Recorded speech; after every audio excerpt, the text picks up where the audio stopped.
Amém, irmãos?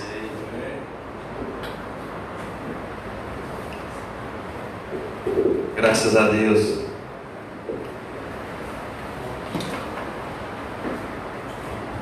Vou esterilizar aqui o microfone. Queria convidar os irmãos a abrirem em Isaías 53. Isaías capítulo 53. Nós vamos continuar falando sobre nosso amado Senhor e Salvador Jesus Cristo. Nós vamos continuar falando sobre as características do servo sofredor do Senhor. Nós provavelmente fomos evangelizados por um falso evangelho, aonde nos foram feitas falsas promessas que criaram no nosso coração falsas expectativas acerca do cristianismo.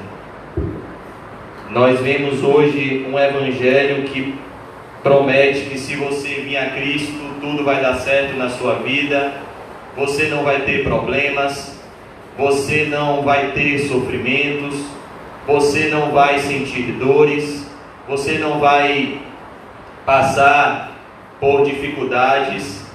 E isso, irmãos, é uma completa negação da mensagem de Cristo, pois o nosso Senhor e Salvador Jesus Cristo, Ele é justamente um homem de dores, como nós vamos ver aqui nessa manhã.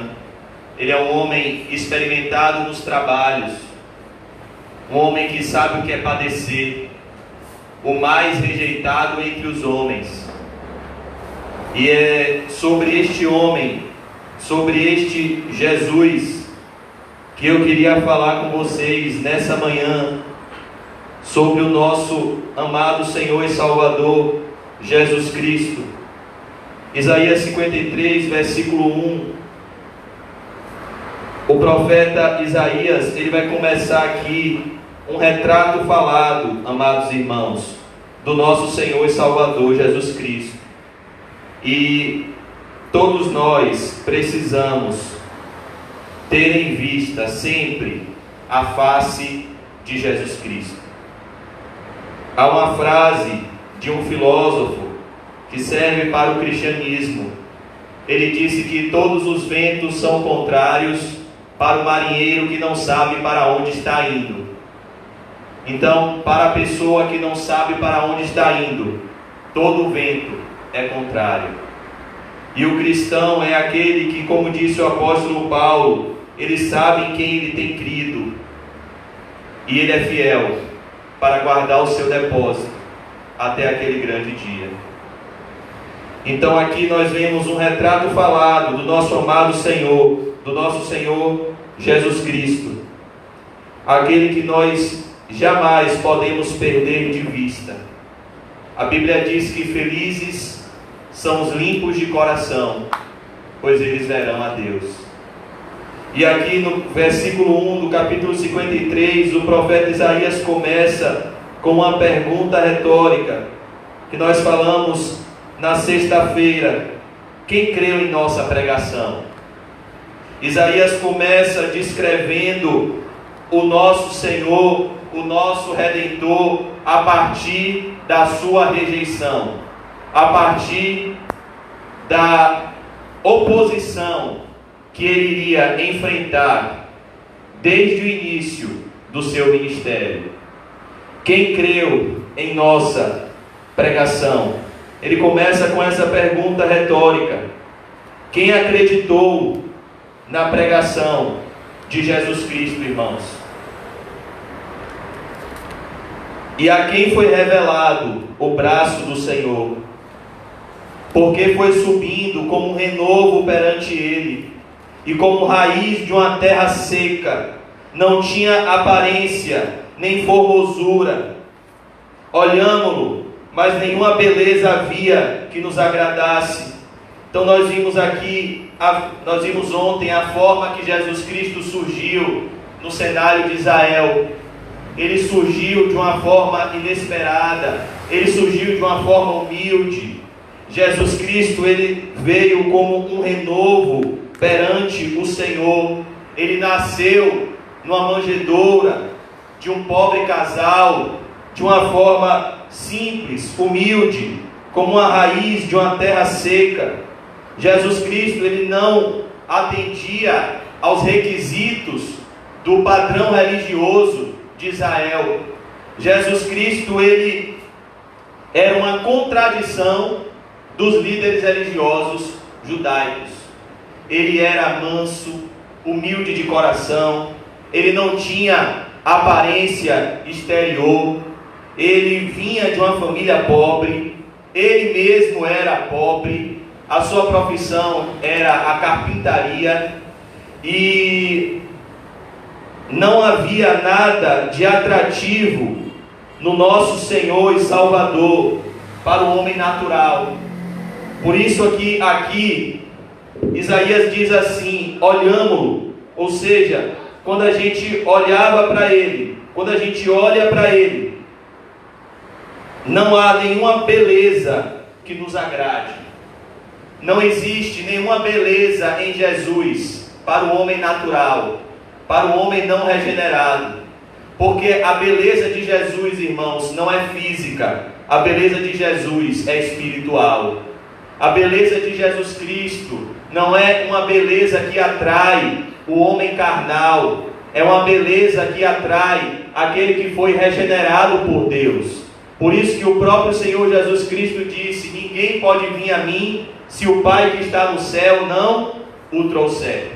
Todo aquele que o Pai me dá, esse virá a mim, e o que vem a mim, de maneira nenhuma, eu lançarei fora. Então aqui nós vemos, irmãos, como nosso Senhor Jesus Cristo era um homem sofredor, era um homem de dores, era um homem aonde as pessoas olhavam e não viam nele uma beleza natural. As pessoas viam nele, irmãos, alguém estranho, alguém diferente. Por isso ele diz aqui: olhamo-lo, mas nenhuma beleza havia que nos agradasse. Muitos estudiosos da Bíblia também dizem que aqui está falando do rosto do nosso Senhor quando estava sendo crucificado pelos nossos pecados. Que o rosto de Jesus Cristo, ele estava desfigurado, ele estava completamente irreconhecível. As pessoas olhavam para o rosto dele, aquele rosto tão lindo, tão puro, e as pessoas viam uma pessoa irreconhecível. Tamanha foi a humilhação que o nosso Senhor e Salvador passou na cruz do Calvário. Por isso que ele diz aqui: não havia nenhuma beleza que nos agradasse. Olha o verso 3, irmãos. Ele era desprezado. Olha como era o nosso Senhor. Ele era desprezado.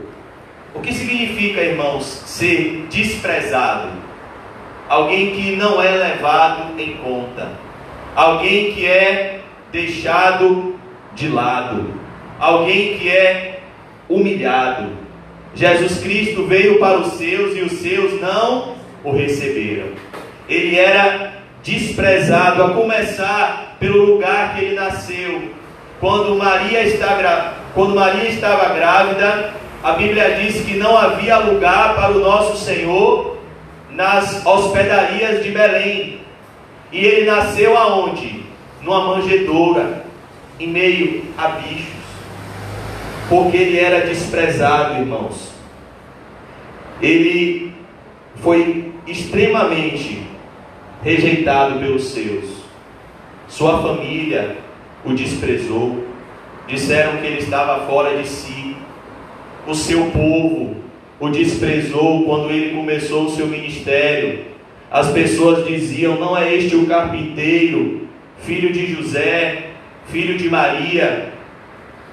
Ele foi humilhado, ele era desprezado e o mais rejeitado entre os homens. Perceba, irmãos, que é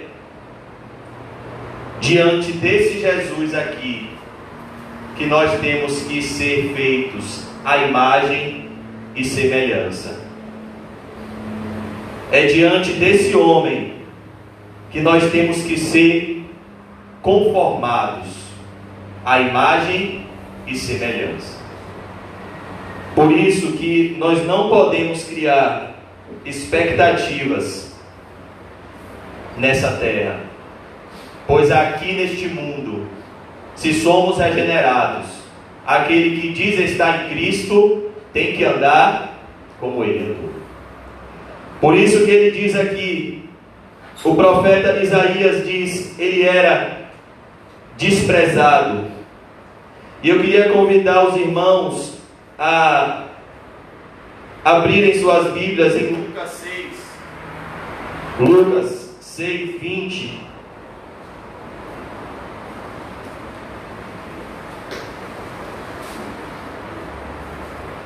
Lucas 6, verso 20. O Senhor Jesus Cristo vai nos mostrar que muitas vezes aquilo que é desprezado para o mundo tem um grande valor para Deus, e aquilo que tem um grande valor para o mundo não tem valor nenhum para Deus. Lucas 6, verso 20. O Senhor Jesus Cristo vai mostrar, irmãos, como Deus vê. Então, olhando ele para os seus discípulos, disse-lhes: bem-aventurados vocês, os pobres, porque vosso é o reino de Deus. Perceba, irmãos, quem aqui enxerga bem-aventurança na pobreza? Quem no mundo enxerga felicidade em ser pobre? Mas aqui nosso Senhor está dizendo que felizes, abençoados por Deus, são os pobres.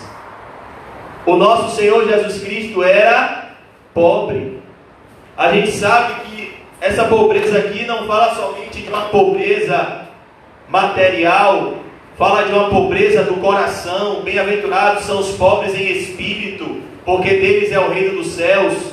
Mas aqui, irmãos, o Senhor Jesus vai mostrar que o diagnóstico de Deus é totalmente diferente do diagnóstico dos homens, porque o homem vê a aparência e Deus vê o coração. Felizes os pobres, porque vosso é o reino de Deus. Jesus Cristo era pobre, era desprezado. Normalmente, irmão, os pobres, eles são desprezados, como nosso Senhor era.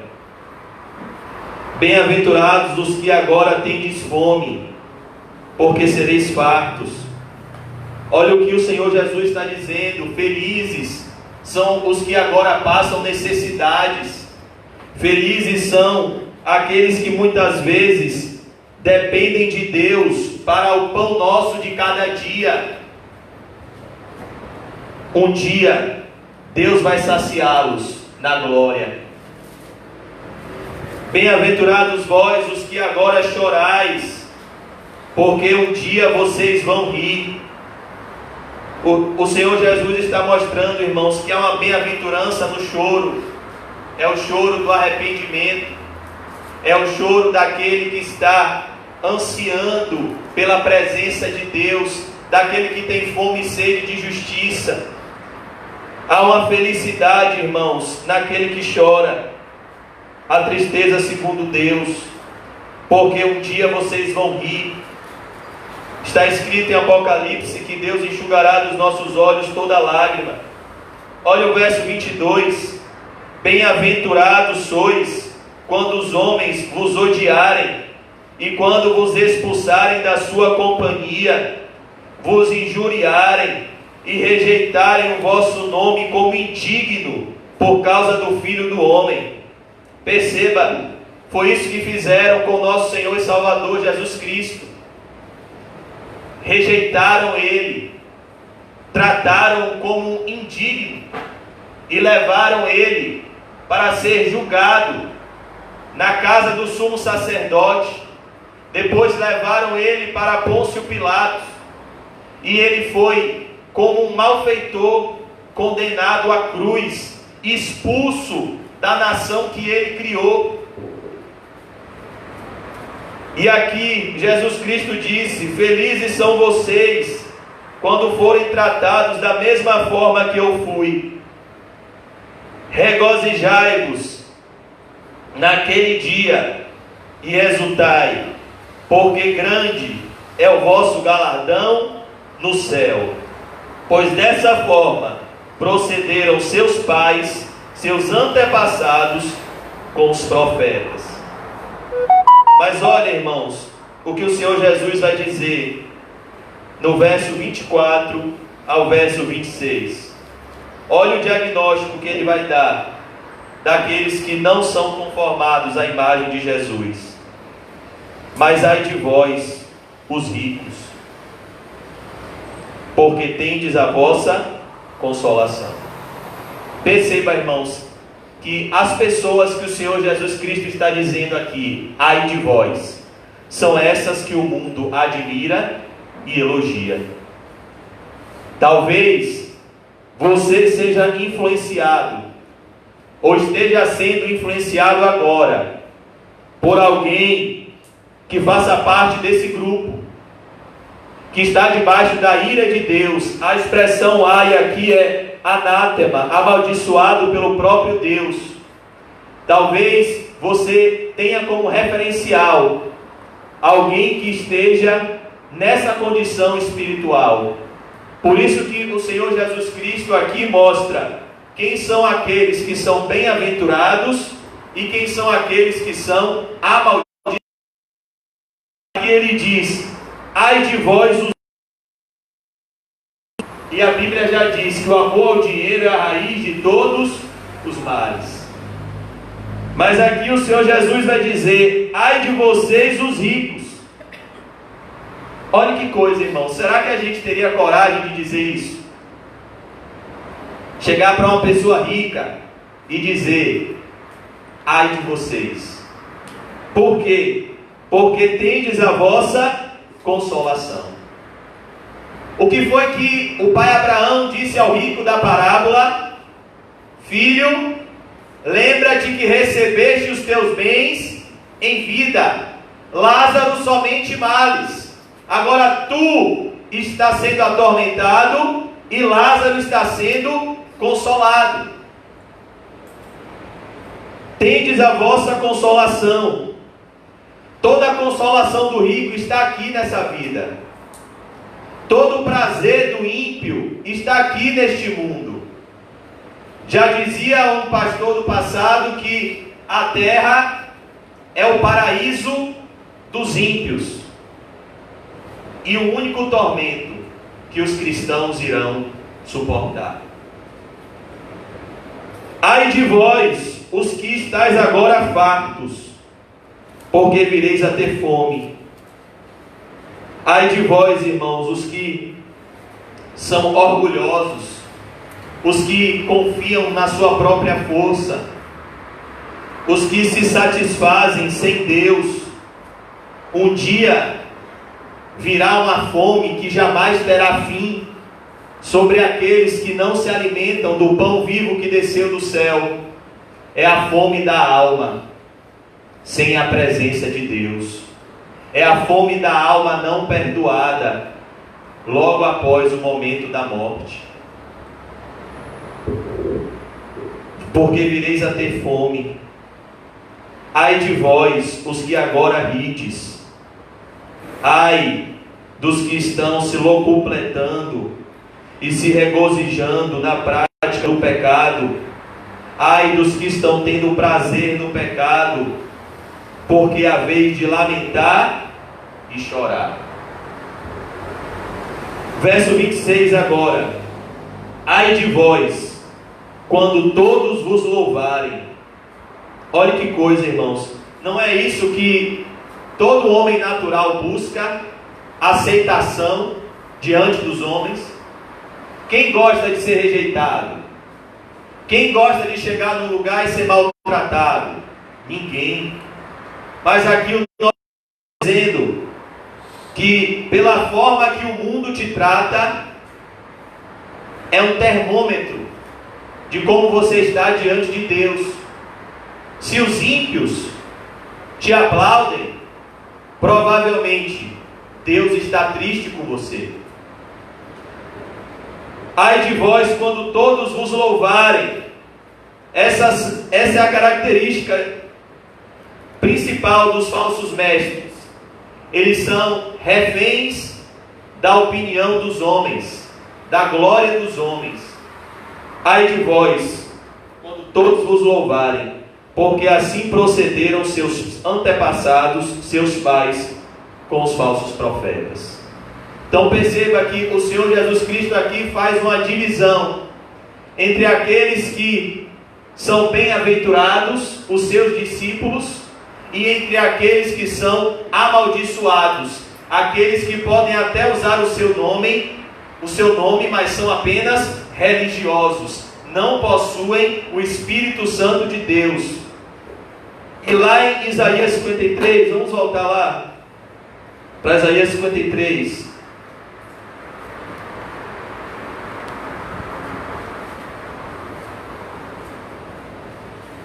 O profeta Isaías, ele vai nos mostrar com quem nós devemos parecer.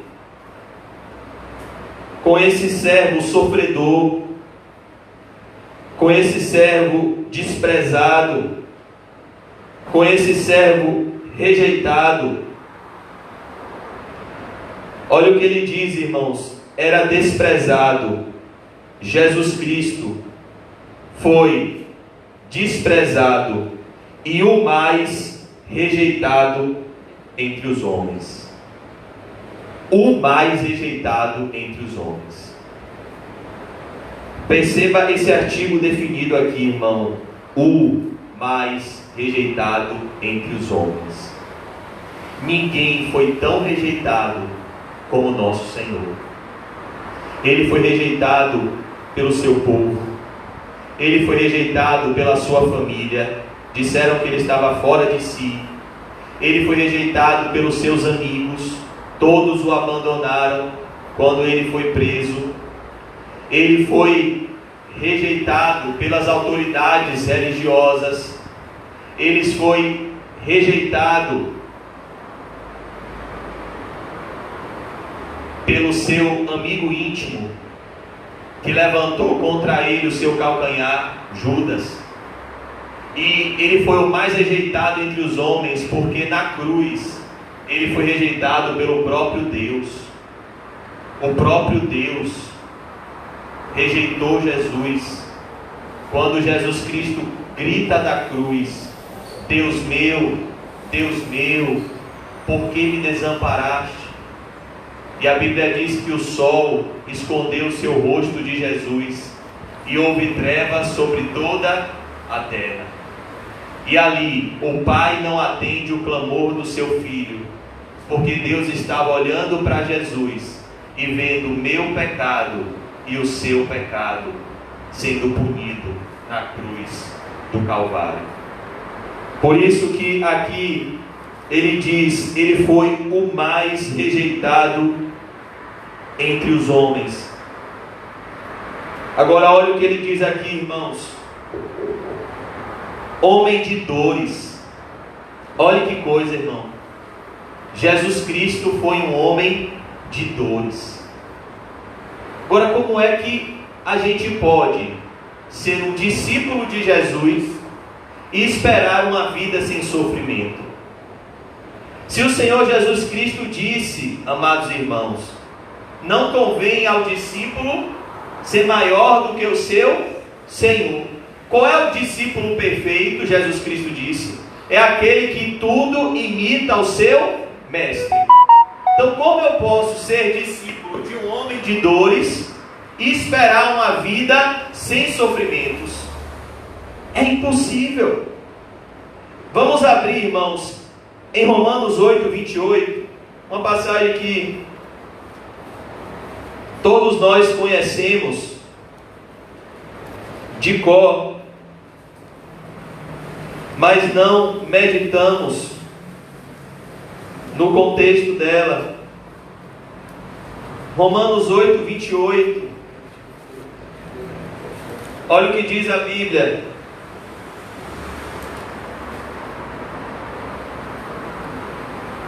Romanos 8, 28. Sabemos que todas as coisas, olha o que ele está dizendo, todas as coisas cooperam para o bem daqueles que amam a Deus, daqueles que amam a Deus, daqueles que são chamados segundo o seu propósito. Agora olha o verso 29. Quem são esses que são chamados e para que propósito eles são chamados? Os eleitos de Deus. Como saber se você é um eleito de Deus?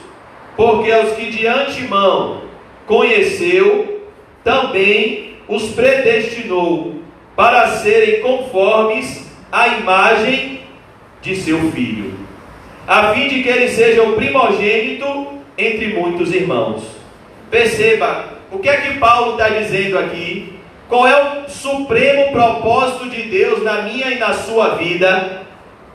Na vida de quem tudo coopera para o bem. E que bem é esse? Ser feito à imagem e semelhança de Jesus Cristo. E quando nós olhamos para o Jesus das Escrituras, o que nós identificamos nele? Um homem de dores. Então, ser um verdadeiro cristão é ser conformado à imagem do homem de dores. Logo, é impossível ser um cristão e não sofrer. O sofrimento, irmãos, ele não só não pode ser rejeitado, como ele deve ser abraçado. Nós devemos abraçar o sofrimento correto, o sofrimento por amor a Cristo. Qual é o convite ao discipulado? Se alguém quiser vir após mim, faz o quê? Negue-se a si mesmo, tome a sua cruz. O que significa tomar a cruz? A cruz é um instrumento de quê? De aplausos. A cruz é um instrumento de aceitação. A cruz é um instrumento onde você passa e todos vão te aplaudindo e dizendo hosana nas alturas. Não! A cruz é um instrumento de vergonha. A cruz é um instrumento de morte. A cruz é um instrumento, irmãos, de escândalo. Quando o Senhor Jesus Cristo disse, negue-se a si mesmo, tome a sua cruz, Ele está dizendo, morra. Ele está dizendo, abrace a vergonha da cruz. Ele está dizendo, não se envergonhe do meu testemunho. Não se envergonhe de me confessar diante dos homens. Porque todo aquele que me confessar diante dos homens, eu confessarei diante do meu Pai que está nos céus. Não se envergonhe do Evangelho, nem seja uma vergonha para ele. Tome a sua cruz e siga-me. Até onde? Jesus nos convida para seguir a Ele até onde? Até o Monte do Calvário. Jesus restaurou Pedro. Para mim essa é uma das passagens mais lindas da Bíblia. A conversa de Jesus com Pedro. Jesus chama Pedro para uma conversa e pergunta para Pedro: Pedro, tu me amas? Apacenta as minhas ovelhas. Pedro, tu me amas? Apacenta as minhas ovelhas. Pedro, tu me amas? Apacenta as minhas ovelhas. E a parte mais linda que eu acho dessa conversa com Jesus é quando nosso Senhor, Ele faz uma promessa na vida de Pedro. Ele disse: olhe, Pedro, quando você era mais novo, você se vestia como você queria, você ia para o lugar que você queria, mas agora, Pedro, eu vou entrar na sua vida. Isaías descreve as descrições do nosso amado Senhor. Ele foi um homem de dores e que sabe o que é padecer. Por isso a Bíblia diz, irmãos, em Hebreus 4,14, que Jesus Cristo, Ele pode nos socorrer nas nossas tentações, porque Ele foi tentado em tudo a nossa semelhança, e Ele venceu. E é Ele que pode nos dar vitória sobre as tentações e sobre as dores dessa vida. Queria concluir hoje, irmãos, com Hebreus 4,14.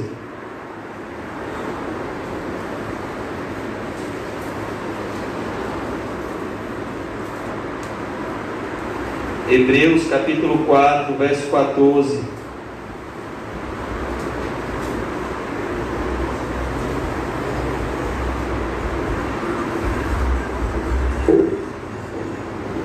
Hebreus 4,14. A Bíblia diz assim: tendo, pois, a Jesus, o Filho de Deus, como grande sumo sacerdote, que penetrou os céus. Perceba, irmãos, Jesus é aquele que faz a nossa mediação. Jesus é o único mediador entre Deus e os homens. E aqui ele diz que temos o Filho de Deus como o grande sumo sacerdote que penetrou os céus. Esse homem de dores, que sabe o que é padecer. Conservemos firmes a nossa confissão, porque não temos um sumo sacerdote que não possa compadecer-se das nossas fraquezas. Olhe que maravilha, irmãos. Jesus passou por sofrimentos inimagináveis para que Ele possa nos socorrer em todos os nossos sofrimentos. Em todo sofrimento que eu e você passarmos, nós temos um socorro bem presente na hora da angústia. É o nosso sumo sacerdote, é o nosso Senhor e Salvador Jesus Cristo. Olha o que a Bíblia diz aqui: não temos um sumo sacerdote que não possa compadecer-se das nossas fraquezas. Antes, foi Ele tentado em todas as coisas, a nossa semelhança, mas sem pecado. Olha que maravilha, irmãos. Jesus Cristo foi tentado em tudo, sofreu dores inimagináveis, mas jamais pecou. Acheguemo-nos, portanto, confiadamente, ou seja, com confiança, sem culpa. Uma das maiores estratégias de Satanás para nos afastar da presença de Deus é o sentimento de culpa, é o sentimento de acusação. Por isso que o escritor aos Hebreus aqui vai dizer que o trono de Deus é um trono de graça, é um trono onde há perdão, porque Jesus Cristo já pagou o preço dos nossos pecados. Em nosso lugar Ele morreu, ao nosso favor Ele ressuscitou. Então aqui ele diz: acheguemo-nos, portanto, confiadamente junto ao trono da graça. Graça significa favor imerecido. Você pode vir à presença de Deus agora. Você pode olhar para Cristo agora, arrepender-se dos seus maus caminhos agora, se voltar para Jesus agora, ao trono da graça, a fim de recebermos misericórdia e acharmos graça para socorro em ocasião oportuna. O que ele está dizendo aqui é: a qualquer momento, O véu do santuário já se rasgou. O homem de dores já morreu e ressuscitou. Agora Ele pode te socorrer nas suas dores. Agora você não precisa sofrer sozinho, porque o que você está passando, Jesus já passou no seu lugar. Se você está com medo, Ele sabe o que é ter medo. Ele sabe o que é ser traído. Ele sabe o que é ser desprezado. Ele sabe o que é ser rejeitado. Ele sabe o que é ser abandonado. Ele sabe o que é padecer. Ele sabe o que é ficar doente. Ele sabe o que é sofrer injustiças. E Ele é quem pode nos socorrer nos momentos de angústia. Por isso que nós temos um socorro bem presente na hora da angústia. É o homem de dores, nosso Senhor e Salvador Jesus Cristo. Por isso que o escritor aos Hebreus diz aqui: olhe, se achegue ao trono da graça, a fim de receber misericórdia e achar graça em ocasião oportuna. Jesus Cristo, irmãos, não foi um homem de dores em vão. Ele foi um homem de dores para sarar as nossas feridas, para nos perdoar, para nos levar a uma comunhão verdadeira com Deus que Adão e Eva perderam no Éden. Jesus Cristo morreu na cruz para nos trazer de volta para a casa do Pai. E é isso que Isaías está descrevendo aqui, que o retrato falado do nosso Senhor é o retrato falado de um servo sofredor, de um homem humilde, de um homem que sabe o que é sofrer, que sabe nos socorrer dos nossos sofrimentos, e que é o nosso socorro bem presente na hora da angústia. A grande questão nessa manhã é: nós estamos clamando pelo socorro de Cristo? Nós estamos debaixo do jugo de Cristo? Nós estamos debaixo do fardo de Cristo? Se o fardo está muito pesado, irmãos, é porque nós estamos como cristão do peregrino, carregando ainda um fardo que não éramos para estar carregando. Porque Jesus Cristo disse: o meu fardo é leve, o meu jugo é suave. Jesus Cristo disse: vinde a mim, todos vocês que estão cansados e oprimidos, sobrecarregados, e eu vos aliviarei. Nós precisamos, irmãos, do socorro de Cristo. Nós precisamos do fardo de Cristo, do jugo de Jesus Cristo, irmãos. Muitas vezes nós estamos sofrendo, mas não estamos reagindo de forma correta aos sofrimentos. Não estamos segurando nas mãos do homem de dores. E existem duas formas de sofrer. Você pode sofrer com Cristo, e esse sofrimento é bom, porque Ele é cheio de graça, porque Ele vai te dar alegria na tribulação, porque Ele vai te dar paz do Espírito Santo. Ou você pode sofrer sem Cristo, e é um sofrimento sem consolo. O apóstolo Paulo disse dessas duas tristezas, lá em 2 Coríntios 7,10, ele diz que há uma tristeza segundo Deus, que opera arrependimento para a salvação, da qual ninguém se arrepende. Mas ele disse que há uma tristeza segundo o mundo, que opera a morte. O grande exemplo disso é Pedro e Judas. Não menospreze a tristeza de Judas. Judas sofreu muito, mas Judas sofreu sem o amparo do homem de dores. Judas sofreu sem buscar alívio no Senhor. Judas buscou a justiça própria.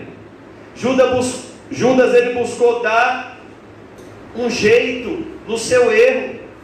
E a Bíblia já diz: o que encobre as suas transgressões jamais prosperará, mas o que as confessa e deixa, alcança a misericórdia. É diferente, irmãos, da tristeza de Pedro. Pedro, ele recebeu essa bendita tristeza segundo Deus. Ele viu o olho de Jesus.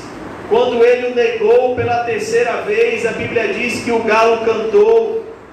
E Pedro viu o rosto de Jesus olhando para ele. E a Bíblia diz que Pedro, caindo em si, chorou amargamente. Essas são as lágrimas bem-aventuradas. A ideia ali daquele choro de Pedro, irmãos, é um choro que tira água podre de dentro de si. É um choro que purifica o coração. É um choro quando você olha para o rosto de Jesus e você enxerga nele um homem de dores. Foi isso que Pedro viu. Pedro olhou para o rosto de Jesus, ele viu um homem ensanguentado, um homem preso, um homem ferido, e ele foi constrangido pelo amor de Jesus, e ele foi compungido ao arrependimento. E é desse olhar que precisamos, irmãos. Precisamos de um olhar do nosso Senhor e Salvador Jesus Cristo. Nessa manhã, eu e você precisamos de um encontro ou de um reencontro com o nosso Senhor. Nós não podemos murmurar em meio aos nossos sofrimentos. Nós devemos agradecer, porque Deus nos deu graça. Se estamos sofrendo por amor a Cristo, isso é uma graça enorme. Ele nos deu graça não somente de crer, mas de padecer por amor a Cristo. Nós merecemos sofrer o castigo que os nossos atos merecem. Nós não merecemos sofrer o sofrimento de Jesus. Só isso já é graça. Então, se estamos sendo conformados à imagem do nosso Senhor por meio de disciplinas, por meio de aflições, isso é motivo de sermos gratos ao Senhor, porque o Senhor só corrige aquele a quem ama. Ele só açoita quem recebe por filho. Olha o que Davi disse: o Senhor me castigou severamente, mas não me entregou a morte. Quem Deus ama, Ele disciplina. Ele vai enviar dores para nos conformar ao homem de dores. A grande questão é: nós estamos olhando para a pessoa certa? Nós estamos olhando para a direção certa? Jesus disse que se os nossos olhos forem bons, todo o nosso corpo será bom. Mas se os nossos olhos forem maus, toda a nossa vida será má. Se você estiver olhando para Jesus, Ele vai te levantar. Se você tirar o olho de Jesus, você vai sucumbir. Porque Jesus Cristo disse: sem mim nada podeis fazer. Nessa manhã, irmãos, o Senhor nos conforme à imagem de Jesus. Que essa seja a nossa oração nessa manhã. Oh Deus, me faz parecido com Jesus. Oh Deus, muito obrigado pelos sofrimentos que o Senhor tem mandado, Senhor, pois são eles que têm matado o meu orgulho, são eles que têm, Senhor, ensinado a depender de Ti. Oh Deus, são as dores que têm me aproximado de Ti. Como dizia um pastor do passado chamado Charles Spurgeon, eu agradeço a Deus em segundo lugar pela minha saúde, mas em primeiro lugar eu agradeço a Deus pelas minhas doenças, pois são através dessas enfermidades que eu sou aproximado do meu Senhor e Salvador Jesus Cristo. Então, que nessa manhã possamos fazer essa oração. Oh Deus, me transforme pelo Espírito Santo à imagem e semelhança de Jesus Cristo. Me faz parecido, Senhor, com o teu filho. Os irmãos podem servir a ceia. Obrigado, meu irmão.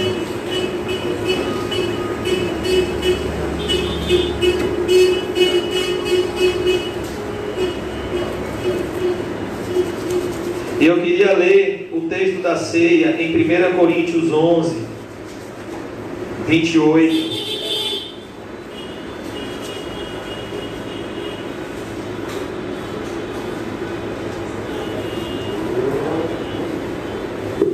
Primeira Coríntios 11, 28.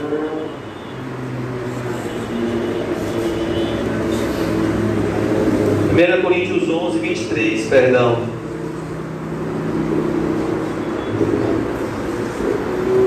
O apóstolo Paulo vai falar desse memorial tão bonito que o nosso amado Senhor deixou o homem de dores.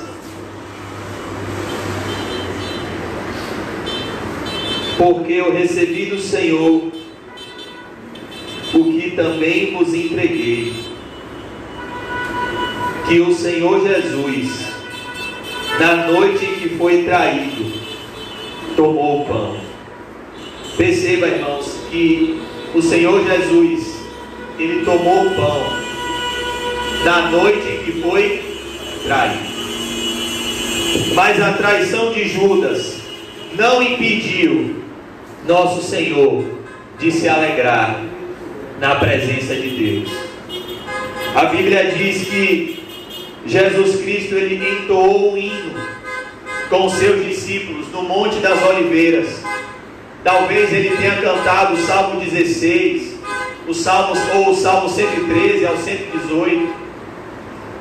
Dizem os comentaristas bíblicos que ele cantou um hino na última ceia, porque a traição de Judas não impediu ele de se alegrar do Senhor.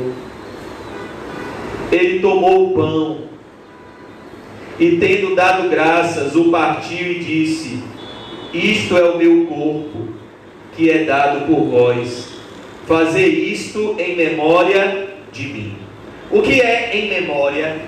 Quando você se lembra de um fato importante na sua vida. Que fato importante é esse? O dia em que os nossos pecados foram perdoados na cruz do Calvário. O dia em que Deus amou o mundo de tal maneira que deu seu Filho unigênito, para que todo aquele que nele crê não pereça, mas tenha vida eterna. O dia em que Deus provou o seu amor para conosco, pelo fato de Jesus ter morrido por nós, sendo nós ainda pecadores. O dia em que nós recebemos a maior declaração de amor, o nosso amado Senhor sendo crucificado para nos levar a uma eternidade na companhia de Deus, na companhia dos anjos. Por isso a Bíblia diz que a festa nos céus, quando um pecador se arrepende.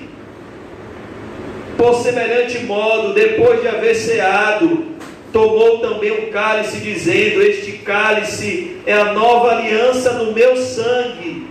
Fazei isto todas as vezes que o beberdes, em memória de mim.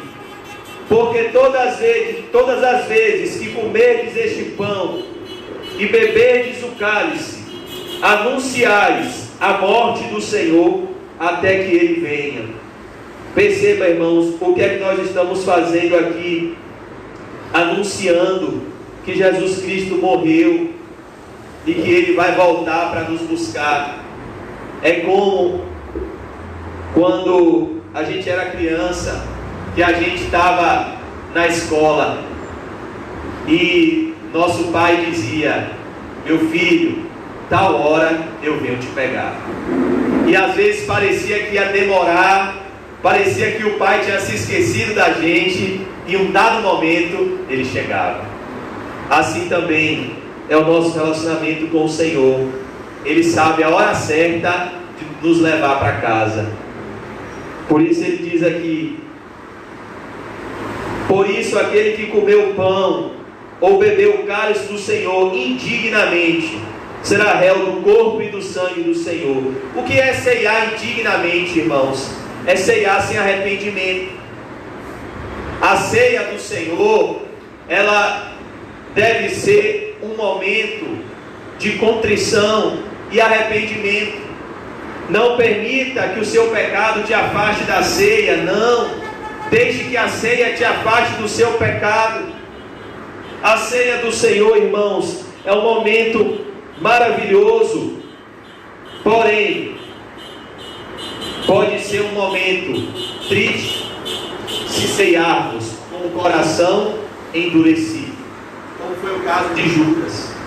Judas, assim que ele ceiou, a Bíblia diz que Satanás entrou nele. Por quê? Porque ele ceiou com o coração duro. Ele ceiou sem arrependimento no coração. Então aqui ele diz: por isso que comeu pão ou bebeu o cálice do Senhor indignamente será réu do corpo e do sangue do Senhor. Examine-se, pois, o homem a si mesmo. Olha que coisa, irmãos. A ceia nos ensina que nós devemos examinar a nós mesmos. Não devemos ficar olhando o pecado dos outros, o erro dos outros. O momento da ceia não é o momento de se olhar para o lado, é o momento de se olhar para cima. É você e Deus. Não é o momento de ficar olhando quem está ceando, quem não está ceando. É um momento de autoexame pessoal. Como está minha alma diante de Deus? Examine-se, pois, o homem a si mesmo, e assim coma do pão e beba do cálice. Pois quem come e bebe sem discernir o corpo... O que é discernir o corpo, irmãos? É saber que nós não somos sozinhos. Nós somos uma família. Nós somos irmãos e irmãs. Nós somos o corpo de Cristo. Cristo é o cabeça e nós somos o corpo. É a vida comum da igreja discernir o corpo. Come e bebe juízo para si. Eis a razão. Olha o que Paulo está dizendo, irmãos. Como esse momento aqui é sério no mundo espiritual. Eis a razão, porque há entre vós muitos fracos e doentes, e não poucos que dormem. Sabe o que Paulo está dizendo? Tem gente que está com fraqueza, tem gente que está doente, e tem gente que Deus já matou, porque está ceando indignamente. Porque se nós julgássemos a nós mesmos, não seríamos julgados. Olha o que ele está dizendo, irmãos. Se tivermos a cautela de fazermos um autoexame honesto, não precisamos passar pela correção do Senhor. O Senhor só nos corrige quando somos passíveis de repreensão. Mas se você se autoexaminar, confessar e deixar o seu pecado, você não vai precisar que o Senhor fique o tempo todo insistindo em te disciplinar nas mesmas coisas.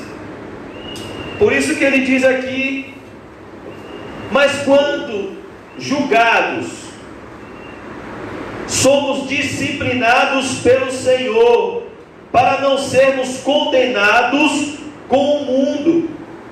O que ele está dizendo é: olhe, quando você sofre essas disciplinas, enfermidades, fraquezas, angústias, é a disciplina de Deus, para que vocês não sejam condenados com o mundo. A disciplina de Deus, irmãos, dói, mas é melhor ser disciplinado pelo Senhor do que ser abandonado como Esaú. É melhor terminar a vida numa prisão como Manassés, invocar ao Deus de Israel em arrependimento, do que morrer sem o perdão dos pecados. É melhor terminar a vida sendo motivo de zombaria dos filisteus, mas ter frutos dignos de arrependimento como Sansão, do que morrer como Saul, como um apóstata. É por isso que ele está dizendo aqui: olhe, Quando somos julgados, somos disciplinados pelo Senhor para não sermos condenados com o mundo. É por isso que o Senhor nos disciplina, irmãos, porque Ele quer nos santificar. É por isso que o Senhor nos envia intensos sofrimentos, porque Ele está nos disciplinando para que possamos ser feitos à imagem e semelhança de Jesus Cristo, para que possamos ser conformados a Ele pelo Espírito Santo. Vai doer, vai, mas vai ser bom, porque quanto mais parecido com Jesus você for, mais feliz você será. Quanto mais cheio do Espírito Santo você for, mais contente você será. Quanto mais cheio do fruto do Espírito você for, melhor será a sua vida. Jesus Cristo disse: eu vim para que tenham vida e vida em abundância. Abundância do Espírito Santo. E é por isso que o Senhor nos disciplina, irmãos, para que haja arrependimento, a festa nos céus quando um pecador se arrepende. Então não sei nessa manhã, com o coração duro, peça ao Senhor que quebrante o seu coração. Eu vou pedir ao Senhor que quebrante o meu coração, e que o Senhor nos faça ceiar com o coração como o de Davi, com o coração quebrantado, com o coração rasgado na presença de Deus, para que possamos desfrutar da doce comunhão com o nosso Salvador. Comamos e bebamos, irmãos, para a glória de Deus.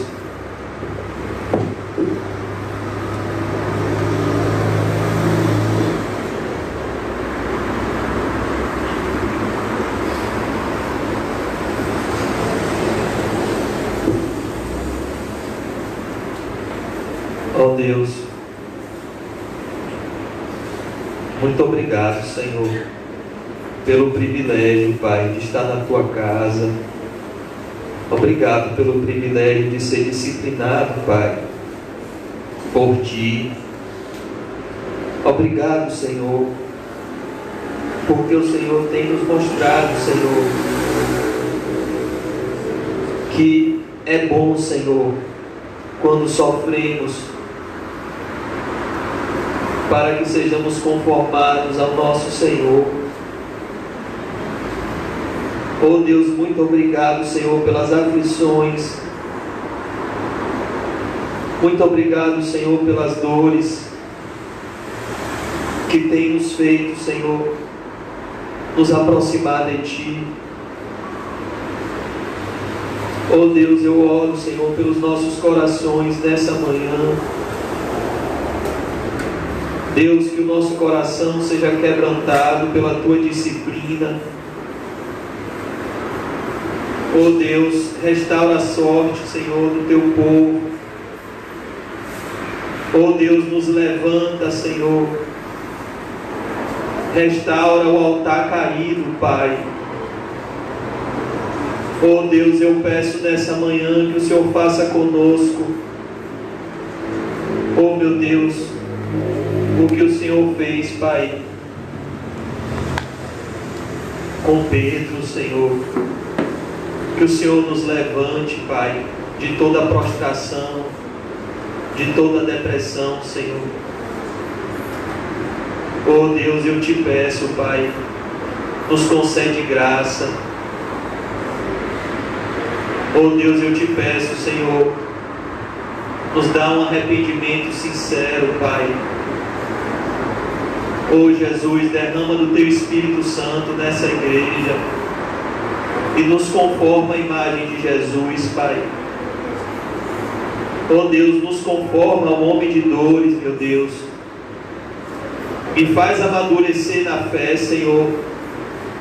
Não me deixe ser mais uma criança na fé, Senhor. Me ajude, Senhor, a abraçar a cruz, Pai, a abraçar as dores de Jesus Cristo, Senhor. Nos ajude, Senhor, a Te seguir, olhando somente para Ti, Pai. Nos ajude a confiar somente em Ti, Senhor. Nos traz de volta, Senhor, ao primeiro amor. Oh Deus, por favor, Pai, quebranta o nosso coração, Senhor. Quebranta o nosso coração, nos dá uma visão de Jesus Cristo, Senhor. O Senhor tem poder, Senhor, para regenerar, Senhor, aqueles que estão mortos em delitos e pecados, Pai. Espírito Santo, vem sobre nós, Pai. Sopra sobre o nosso ser interior, Senhor. Mais uma vez eu te peço, usa as nossas dores para nos conformar ao nosso amado Senhor, que foi um homem de dores, Pai, experimentado nos trabalhos, que sabe o que é padecer, Senhor, e que é o nosso grande companheiro nas aflições, que é o nosso pastor, Senhor, no vale da sombra da morte. Oh meu Deus, que é aquele que caminha conosco nos vales escuros da vida, meu Pai. Nos dá nessa noite essa comunhão viva contigo, Senhor, para a tua glória, Senhor. Que nessa manhã sejamos conformados pelo Espírito Santo à imagem de Jesus. Que nessa manhã, Senhor, possamos abraçar a nossa cruz, abraçar o sofrimento como bênção e não como maldição, Senhor. Abraçar as perdas como bênção e não como maldição, Senhor. Abraçar as perseguições como bênção e não como maldição, Senhor. Nos ajude, Senhor, a enxergarmos a vida com teu olhar. Nos ajude a ver riqueza na pobreza. Nos ajude, Senhor, a ver exaltação na humilhação. Pois a tua palavra diz que aquele que a si mesmo se humilha será exaltado, Senhor. Por isso eu te peço nessa manhã que o Senhor nos abençoe com a conformação a Jesus, mesmo em meio às dores, que possamos nos alegrar em ti, Senhor. Pois o nosso mestre, quando foi traído, ele se alegrou, ele ceiou, ele cantou hinos com seus discípulos. Ele em nenhum momento, Senhor, ele recuou, sabendo de tudo que ele iria sofrer. Que possamos receber nessa manhã consolo no homem de dores, para que possamos receber alívio nas nossas dores, Pai. Oh Deus, nos dá a tua presença. Nós queremos sair daqui, Senhor, com a tua presença, Senhor. Nos ajude a amarmos uns aos outros. Nos ajude a respeitarmos uns aos outros, Pai. Que possamos ser verdadeiros discípulos que amam uns aos outros. Oh Deus, nós oramos como igreja, Espírito Santo, pela vida do pastor Nizam, meu Pai. Oh Senhor, que o Senhor vivifique a saúde do teu servo, Senhor. Oh Pai, que o Senhor visite o nosso amado pastor, Senhor. Oh Senhor, eu peço que o Senhor cuide dele, Senhor, com o carinho todo especial que o Senhor tem por ele, meu Pai. Oh Deus, eu peço que toda acusação de Satanás sobre a vida dele, Senhor, que o Senhor tire. Oh Deus, que o Senhor dê a ele, Pai, um momento de refrigério na tua presença, Senhor. Oh Deus, que ele se sinta amado por todos nós, Senhor, como ele é amado por ti, Senhor. Concede a ele graça, Pai, e que logo estejamos juntos, Senhor. Que o Senhor possa trazer ele com mão poderosa, Pai, para que possamos nos alegrar como uma família, Senhor. Que o Senhor, Pai, use esse momento para conformar o nosso pastor à imagem de Jesus, Senhor. Oh Pai, que ele seja conformado à imagem do Teu Filho. E que ele seja um instrumento da Tua graça, Senhor. E nós te pedimos, Senhor, que o Senhor cuide da nossa pequena igreja, que o Senhor cuide de cada irmão, de cada irmã, Senhor. Oh Deus, que o Senhor cuide dos enfermos, dos nossos entes queridos, Pai. Espírito Santo de Deus, eu peço que o Senhor, Pai, repreenda, Senhor, toda ação de Satanás, toda obra diabólica no nosso meio, Pai.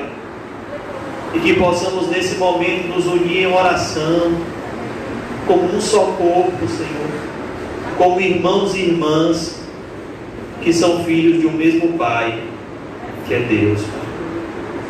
Oh Deus, que os enfermos da nossa congregação sejam abençoados com a graça do Espírito Santo, Senhor. Oh Deus, que os irmãos que estão passando por dificuldades espirituais, Senhor, que eles sejam fortalecidos. Que o Senhor, Pai, aqueça a chama em nosso coração do primeiro amor, Senhor. E nos conforme, Pai, à imagem e semelhança de Jesus. Que possamos, Senhor, receber a anestesia sobrenatural do Espírito Santo. E que o Senhor transforme murmuração em gratidão por todas as aflições que o Senhor tem mandado, que são a prova do Teu imenso amor. Pois o Senhor só gasta tempo para corrigir quem o Senhor ama. Em nome de Jesus, amém. Graças a Deus. Meu irmão, saúde do seu irmão, cumprimento o santo e diga para ele: vamos olhar para Jesus.